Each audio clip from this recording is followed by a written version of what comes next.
podemos hacer ingeniería inversa del cerebro y acá es donde entra psiquiatría computacional. Teníamos esto ya publicado y nos contactó un hospital de Nueva York con un planteo medio extraño y divertido que nos atrajo mucho. Esta es la tesis de licenciatura de Facu. Nos dice, tenemos unas entrevistas guardadas hace un par de años de gente que consume éxtasis, la droga.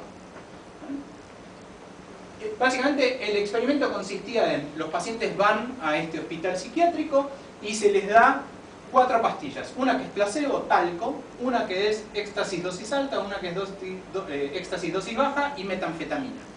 Se le ofrece estas pastillas a los sujetos agarran una al azar, no saben cuál es cuál, toman la pastilla, tienen que volver creo que a las 2 semanas a tomar la siguiente y toman las 4 en periodos de a 2 semanas. Después de tomar la pastilla, se relajan un ratito y después de un ratito tienen que escribir, hacen una entrevista abierta. ¿Está bien? Tienen una entrevista de algunos minutos, una carilla o 2 carillas, de, bueno, contame algo sobre un ser querido, contame qué hiciste en tus últimas vacaciones, algo que trate de emitir emociones, que trate de traerle al sujeto emociones.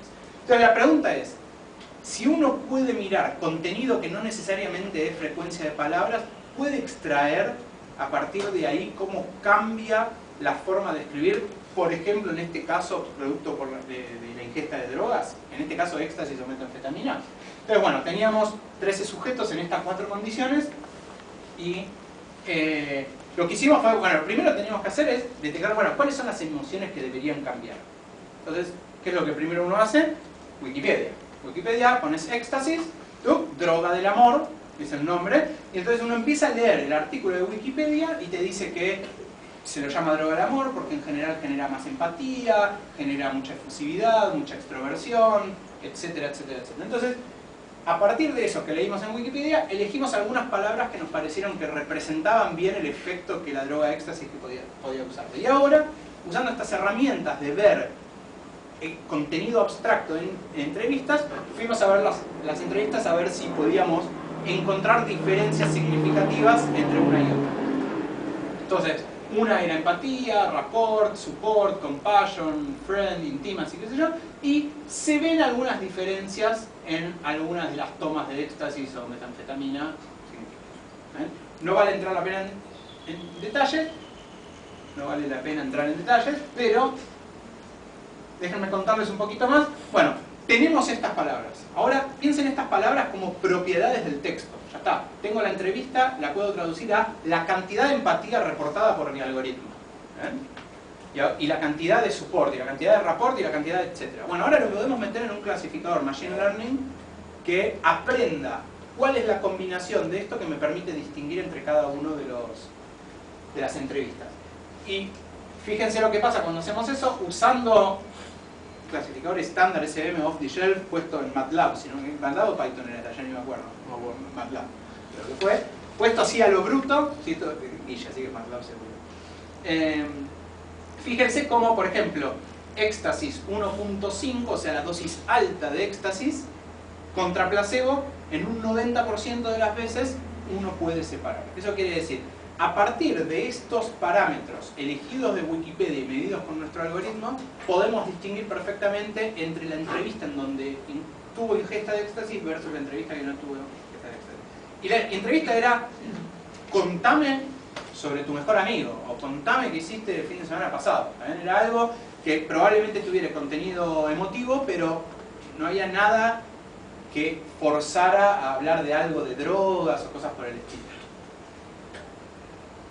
Bueno, entonces, este fue un primer acercamiento que nos llamó mucha atención, era muy divertido. Imagínense que nos traen sujetos que tomaron drogas. Entonces, acá aparece la idea de estados mentales alterados. ¿Podremos encontrar patrones en distintos estados mentales que nos permitan distinguir distintas condiciones?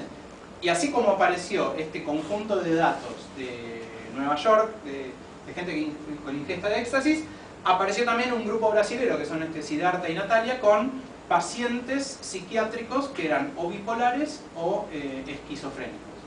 Y de vuelta, teníamos la entrevista que le había hecho el psiquiatra. Estas eran personas ya internadas, ya se sabía que eran esquizofrénicos.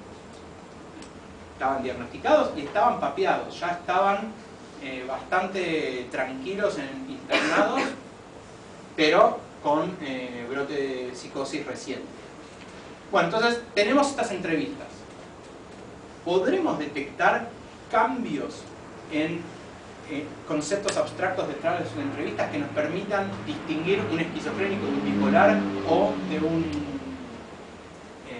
control, digamos, de alguien que no tiene estas afecciones?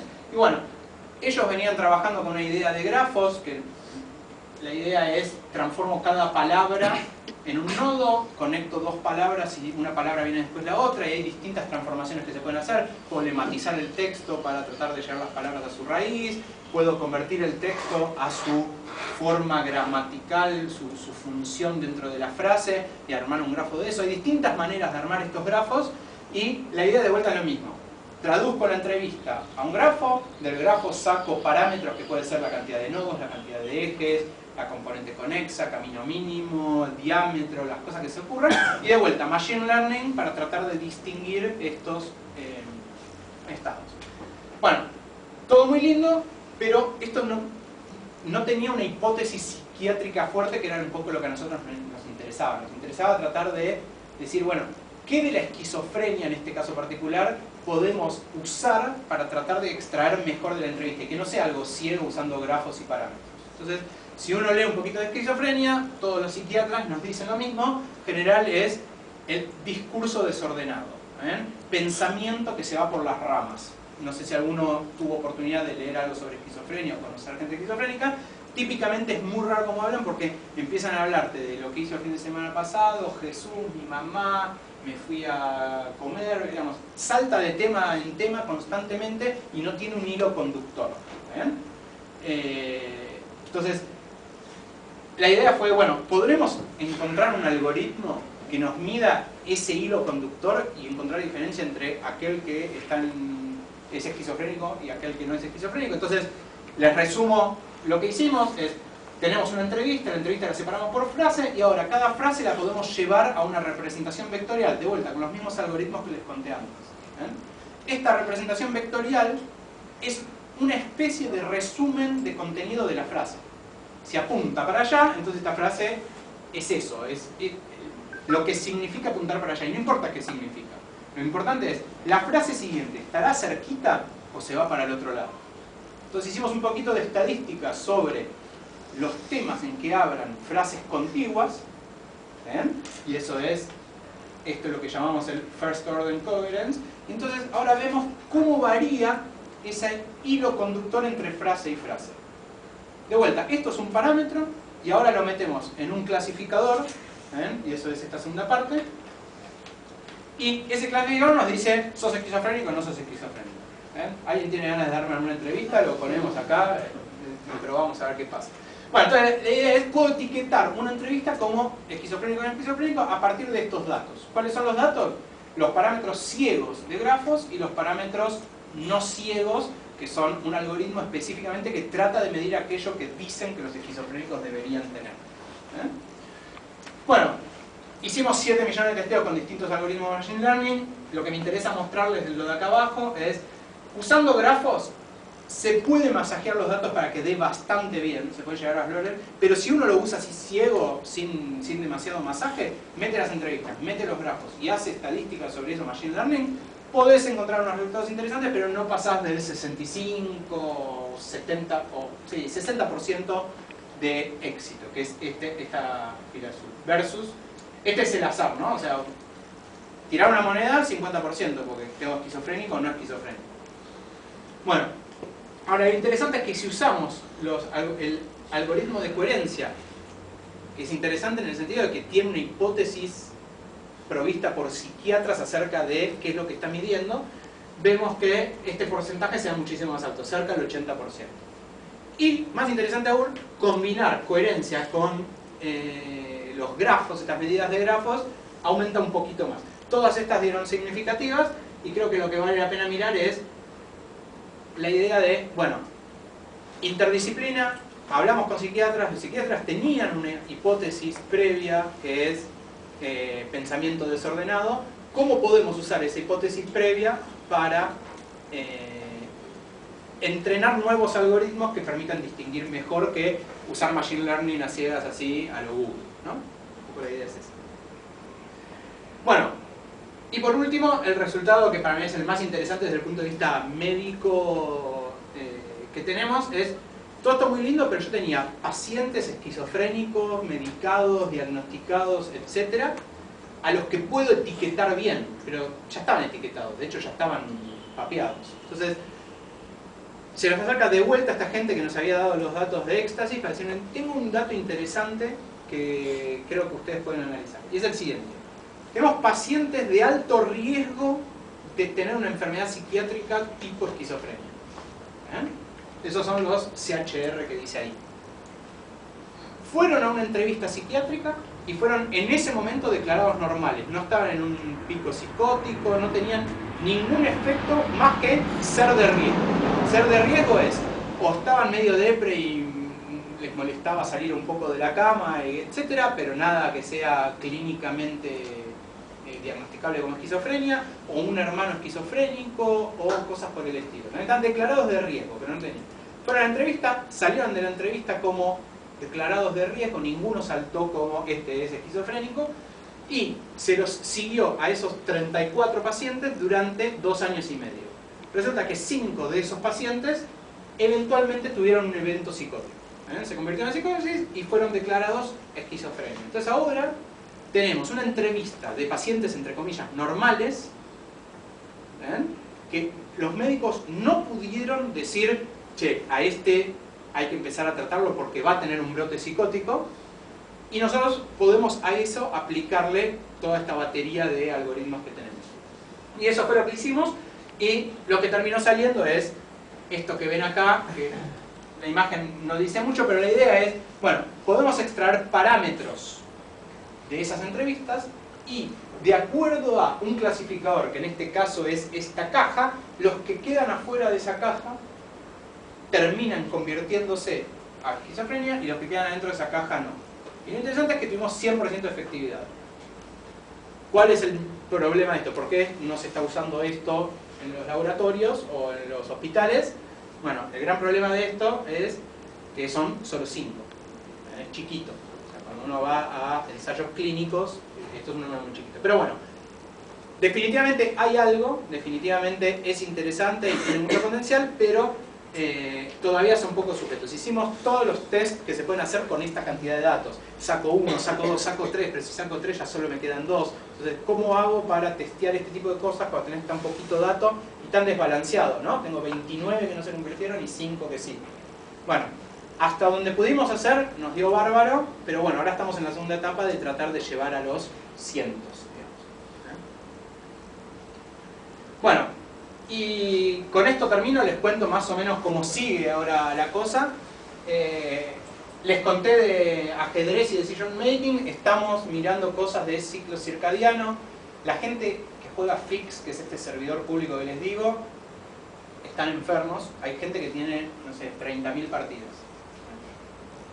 30.000, no sé si se imaginan cuánto tiempo es eso, pero una partida promedio tiene 3 o 5 minutos, depende de qué juegues.